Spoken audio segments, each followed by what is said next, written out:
अस्सलामु अलैकुम वरहमतुल्लाहि वबरकातुह। उम्मीद करता हूँ आप खैर व आफ़ियत से होंगे। पारा नंबर 5 सूरतुन निसा का रुकू नंबर 14 पढ़ेंगे। अऊज़ु बिल्लाहि मिनश शैतानिर रजीम। बिस्मिल्लाहिर रहमानिर रहीम। इन्नल्लज़ीन तवफ़्फ़ाहुमुल मलाइकतु ज़ालिमी अनफुसिहिम क़ालू फ़ीमा कुन्तुम क़ालू कुन्ना मुस्तضعफीन फ़िल अर्द قالوا ألم تكن أرض الله واسعة فتهاجروا فيها فأولئك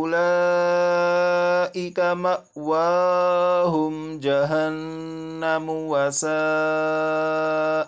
مصيرا إلا المستضعفين من الرجال والنساء والولدان لا يستطيعون حيلة ولا يهتدون سبيلا فأولئك عسى الله أن يعفو عنهم وكان الله عفوا غفورا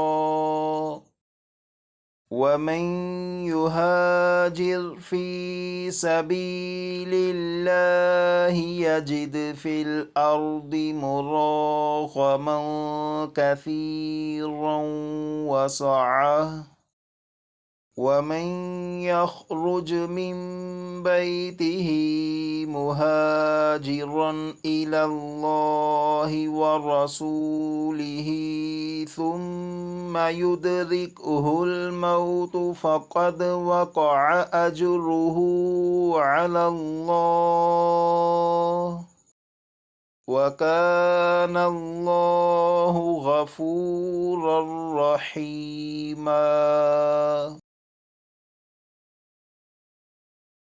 यहाँ से लेकर यहाँ तक इस रुकू को 3 से 4 मरतबा पढ़कर अच्छी तरह याद कर लीजिएगा।